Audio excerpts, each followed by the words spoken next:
அல்லாஹ் அல்ஹம்துலில்லாஹ் எல்லா புகழும் அல்லாஹ் உனக்கே சொந்தமாகுமே.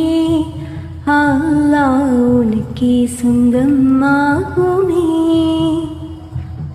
வையகம் எங்கும் அமைதி இல்லை, தீயவன் முறையால் மக்கள் படும் தொல்லை.